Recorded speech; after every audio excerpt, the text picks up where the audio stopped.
Congratulations, true crime addicts. We've survived another week. It is Friday, July 5th, 2024. This week, a mistrial has been declared in the Karen Read case. The high jump world champion has been found shot to death. And newly released files in the Jeffrey Epstein case link Trump to a 13-year-old girl. But your dad is still going to vote for him. All this and more. Stay tuned. Yes. Super excited. We are all pumped to have James Renner. James Renner on. That James Renner has zeroed in on. James Renner once again drops a bombshell. Investigative journalist, reporter, James Renner, who's been on the podcast, longtime friend of mine.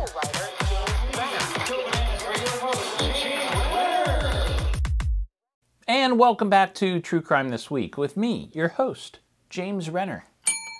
Thank you for joining me again on this Friday morning. I hope you enjoyed the July 4th festivities, and I hope you remembered to leave out that Bud Light for the Kid Rock Ferry, so you got some fireworks. And at the top of the show, I just want to tell you, here's some cool news. My next true crime book, it's called Scout Camp, and it is now available for pre-order. Now, it doesn't come out until February 25th. We've got some time, okay? You don't need to get it right away. You don't need to pre-order it right away, but it is available for pre-order if you want to jump on. It is about the abuse scandal in the Boy Scouts, but it also tells the story about when I was a camp counselor at the biggest Boy Scout camp in 1995. There was a death at camp that summer, and I get into that, and it's a crazy, crazy story. Check it out, Scout Camp. And as always, I want to thank Walter for manning the camera. Walter's just back from a secret meeting with Democratic governors. I wonder what that's all about. Hey, let's get to the top stories. There's lots to talk about this week. Obviously, the top story in true crime again this week was Karen Read. On Monday, Norfolk Superior Court Judge Beverly Cannon, Auntie Bev, declared a mistrial after 12 jurors could not reach a unanimous verdict in the Karen Read case, according to the New York Times. Now, Read, as you will remember, was accused of intentionally causing the death of her boyfriend, police officer John O'Keefe, in 2022. After dropping him off at the home of Brian Albert, who was a retired Boston police officer. This all happened during a blizzard there. Now, there were several other officers at Albert's home that night who were attending kind of like this after-hours get-together. Prosecutors claim Read backed into O'Keefe when she dropped him off, rendering him unconscious and leaving him to die in the cold. Now, she faced life in prison if convicted of the most serious charge. But during the highly publicized trial, Read's lawyers poked holes in the state's case and revealed shocking misconduct by Massachusetts State Police charged with investigating O'Keefe's death. They believe O'Keefe was attacked by other officers and relatives inside that house, who then dragged O'Keefe outside and left him to die.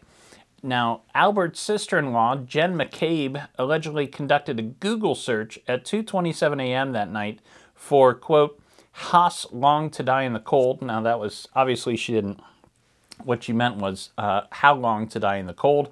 McCabe was actually with Read when O'Keefe's body was discovered the next morning. Now, there were also wounds on O'Keefe's arm that suggested he could have been attacked by a large dog. The homeowner, coincidentally, that's Brian Albert again, had a rather large dog that he got rid of a short time afterward. He also sold his house not long after O'Keefe's death. Now, both sides claimed victory after this mistrial. Prosecutors announced that they intend to retry the case as soon as possible, so we might get a sequel to this cluster cuss. The defense stated that a mistrial is what you get when you get caught trying to frame a woman for a murder she didn't commit. O'Keefe's brother, Paul, now after the mistrial, there's been a lot of fallout this week. The story has kind of continued every day. O'Keefe's brother Paul gave an interview with WBZ on Wednesday, speaking out about the case publicly for the first time.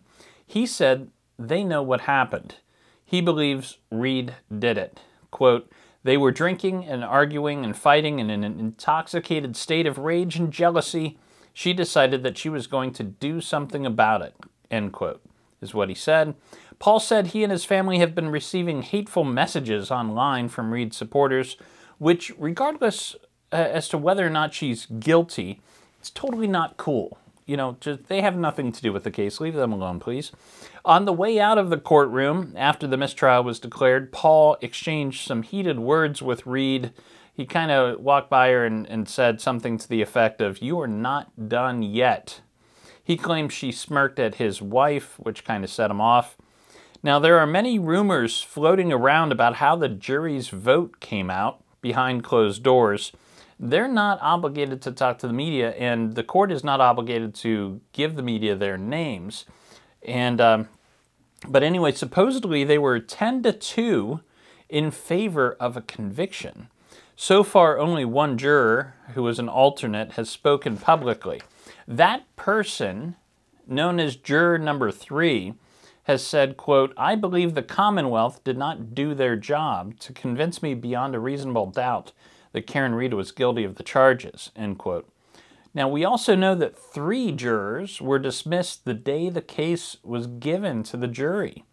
Blogger Aidan Kearney, also known as Turtle Boy, who is credited for shining a light on the corruption inside the Canton, Massachusetts Police Department, wrote that all 3 of the dismissed jurors were in favor of acquittal and suggests that their dismissal is yet another sign of conspiracy and cover-up. Kearney himself, it's worth mentioning, has been charged with multiple felonies for intimidating witnesses. I guess we'll see that trial pretty soon.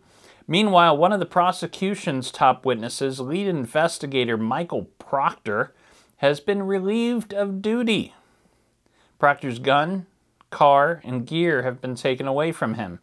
During his testimony, if you remember, the defense had him read texts that he sent to family, friends, and colleagues when he was supposed to be investigating Reed and O'Keefe's death. These included texts where he joked about looking for nude photos on her phone and messages where he called her names like, quote, "She's a whack job, see you next Tuesday," if you know what I mean, end quote. Hulu's already adapting this story, by the way, so Karen Reed's going to be with us for a long time to come. Hopefully, one day we'll have this case resolved in some meaningful manner. Actually, the FBI is also rumored to be doing their own investigation into this case and the corruption within the police department there. So, more to come. On Wednesday, South African police announced that they had discovered the body of high jump world champion Jacques Freytag, who went missing in June, according to The Independent. 42-year-old Freytag won the world title back in 2003. Now, Freytag was reported missing in the early morning hours of June 17th after leaving his mother's house. His mother, by the way, was the South African high jump champion in 1973. His sister told the press that Freytag had lately struggled with drug addiction. His body was found in a field near a cemetery in the city of Pretoria. He had been shot to death, and police are treating the case as a murder. His winning jump at the World Championships in Paris in 2003, by the way, came in at 2.35 meters, which is about 7.7 feet high for us in the colonies. I could get maybe 6 inches these days. The investigation into Freytag's murder continues. Finally, a 77-year-old woman from England has admitted to a 43-year-old murder of a 7-year-old child.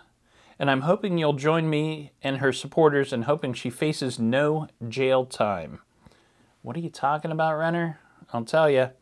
The admission came during a BBC Radio Oxford interview about assisted dying. Back in 1981, Antonia Cooper's son, Hamish, was suffering from neuroblastoma, a rare cancer that mostly affects children, according to The Guardian. When he was diagnosed at 5 years old, Hamish was given just 3 months to live, but his life was extended by 16 months of cancer treatment that left him in great pain. Back then, as Cooper explained on the radio program, quote, on Hamish's last night, when he said he was in a lot of pain, I said, would you like me to remove the pain? And he said, yes, please, Mama. I gave him a large dose of morphine that did quietly end his life, end quote.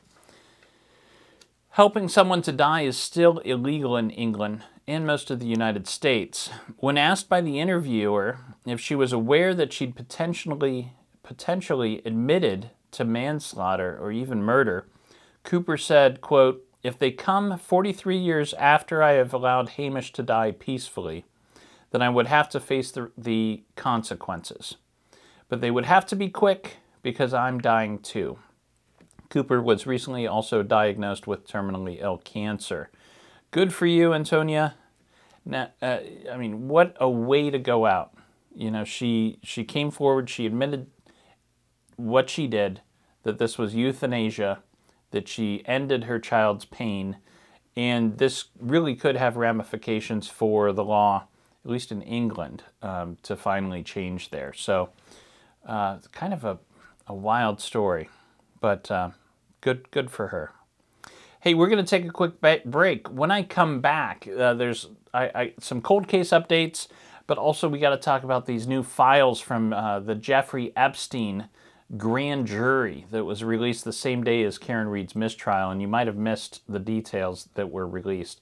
So stay tuned. I'll be back in 2 and 2 for more True Crime This Week. Please hang up and try again. And we're back with My Sister Sam, starring Rebecca Schaeffer. On Monday, as the world was focused on the mistrial of Karen Read, a Florida judge released 150 pages of grand jury transcripts from the 2006 investigation related to allegations of sex trafficking and rape against Jeffrey Epstein, according to CBS News. The documents reveal the prosecutors knew details about Epstein's crimes years before he was charged. The documents also include testimony from 2 victims. One alleged that Epstein molested her when she was just 14 years old. The second victim said she was raped by Epstein the day before her 18th birthday. A detective also testified that the victims were paid for the sex acts and encouraged to recruit other girls, quote, the younger the better, end quote. After the files were released, another court document was published on X, formerly known as Twitter, that once again connected convicted felon Donald Trump to alleged sex crimes he participated in with Epstein. Epstein died in jail in 2019. Or did he? This document that was released on X is from a lawsuit filed in federal court in 2016, in which a woman claimed that Epstein and Trump used her as a sex slave in 1994 when she was just 13 years old. She alleged that Trump forced young girls to perform lesbian sex acts. A judge dismissed the lawsuit, ruling that the complaint did not raise valid claims under federal law. When reached for comment, your dad said, "But what about Hillary's emails?" Police say that missing 14-year-old Bryson Muir has been found safe and well after a SWAT team and bomb squad raided the Straightway Truth Ministry compound in Indiana on Wednesday, according to ABC News and The Sun. Muir was last seen by his grandmother on June 16th when his mother picked him up. The boy's father is Daniel Muir, who played as a defensive tackle at Kent State, go Golden Flashes, and later in the NFL with the Colts. When police located the teenage boy at this religious compound, they found him with a black eye. His father Daniel and mother Kristen Muir were then arrested. Daniel is charged with domestic battery and obstruction of justice. Kristen was only charged with the obstruction of justice. Kristen is alleged to have told her mother that the boy deserved it. The Straightway Truth Ministry has been called a cult by many people. The church implements extreme control over people's lives, and their members often isolate themselves from friends and family. Former members have claimed emotional, psychological, and even sexual abuse. The church believes that men are God's gift to the earth, and women should be subservient to them. Apparently, this is where all my stepfathers grew up. Sean Combs was sued on Wednesday by a former adult film star who says he groomed her into sex trafficking when she was working as an employee at his annual white party, according to Fox News. White party is where you dress up all in white, and they serve you lots of spaghetti. You got to be real careful about not getting any of that on you. I don't understand why they do that at a white party when it just doesn't work. But anyways, white parties are where you dress up all in white. It's a fancy thing to do. Adria English claims Diddy required her to take narcotics and lace the liquor with ecstasy at this party. She says she was trafficked by Combs and others between 2004 and 2009. Diddy's lawyers say there's absolutely no truth to her allegations, stating, quote, "No matter how many lawsuits are filed, it won't change the fact that Mr. Combs has never sexually assaulted or sex trafficked anybody," end quote. Now, when you have to defend multiple lawsuits about the same thing, it's likely you did something that was at least a little really fucking weird, So, a lot of smoke there, is what I'm saying. Here's some nightmare fuel. A security guard was found guilty of plotting to kidnap, rape, and murder Holly Willoughby, who's a famous British TV presenter. He was found guilty this week, and the details are frightening. 37-year-old Gavin Plum had purchased 400 heavy-duty metal cable ties, as well as enough chloroform to knock out Willoughby and her husband in a planned break-in at their home. He then planned to kidnap Willoughby and take her to another location to rape her. He outlined his plans in a message to a man he thought shared his depraved fantasies, but who was actually a law enforcement official from the U.S. He then alerted police in England, which led to Crumb's arrest. Crumb claimed his messages were all just part of an elaborate fantasy, and then he bought all that chloroform to clean a stain on his floor. That seems pretty unlikely given that Crumb had 2 previous convictions for attempted kidnapping and false imprisonment, one of which involved getting caught tying up 2 16-year-old girls. Crumb is scheduled to be sentenced July 12th. And what about that picture, man? That's one creepy picture. I'm going to show it again. You're welcome. All right, let's move on. Let's jump over to weird news, shall we? 17-year-old Troy Coleman was reported missing in Michigan in May, and his family has been searching for him ever since. But as time went on, they began to fear the worst. Police had begun investigating his disappearance as a search for a dead body. But then this week, Twitch influencer FaZe Lacey was streaming a live video on the street in Miami, and suddenly Troy walked into the shot and started talking to him and his crew. Now, the boy seemed to be in good spirits, though maybe under the influence of something. He was wearing swim trunks and a hoodie was thrown over his shoulder during the interview. Troy's brother reached out to FaZe and asked the streamer to help him get the word out to his followers that his family would really like him to come home. So if you've seen Troy in the Miami area, please reach out to local police and let's get this kid back where he should be. Get him some help. Moving over to pop culture. There's a new documentary on Netflix that's super creepy. I'm going to tell you, I'm probably not going to watch this one, but I know some people will be interested.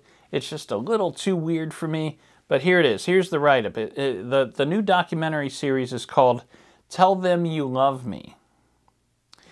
The documentary details the case against Anna Stubblefield, a former Rutgers University ethics professor originally convicted in 2015 of sexually assaulting Derek Johnson, a nonverbal man with cerebral palsy. The two met in 2009 through his brother John Johnson, a student of Stubblefields. After John Johnson approached the professor, then 39 years old, about his brother's condition, Stubblefield offered to help Derek, then 28, with his communication skills.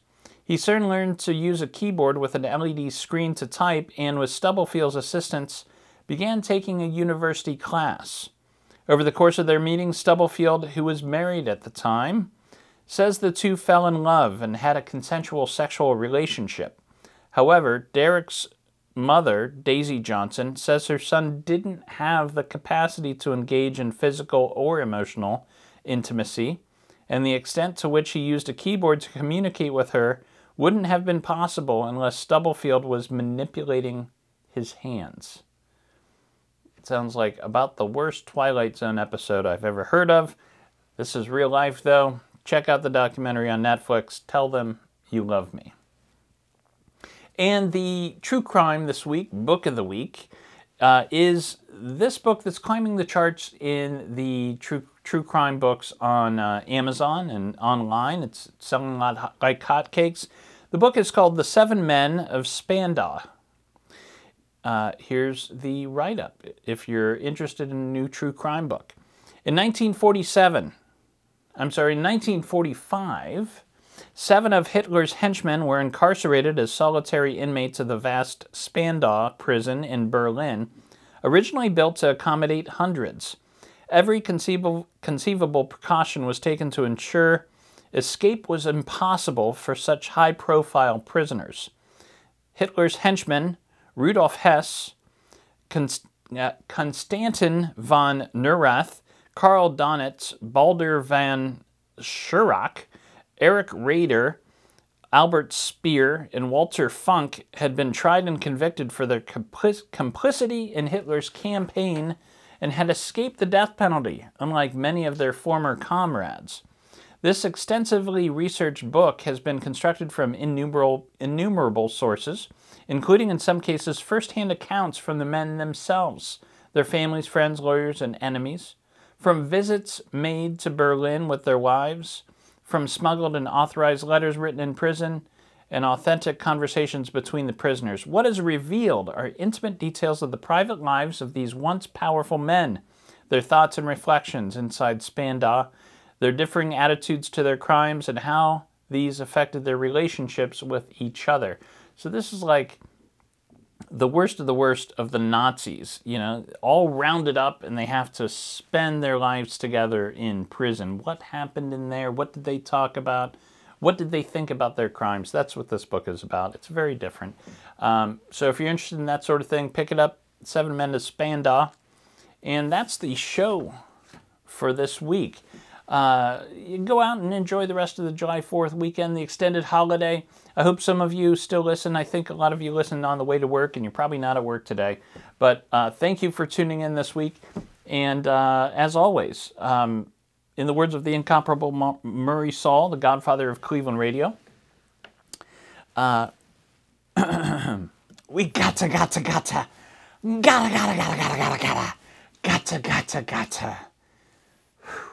get down, damn it. True Crime This Week is a Fearful Symmetry production. Photo and artwork are licensed through Shutterstock.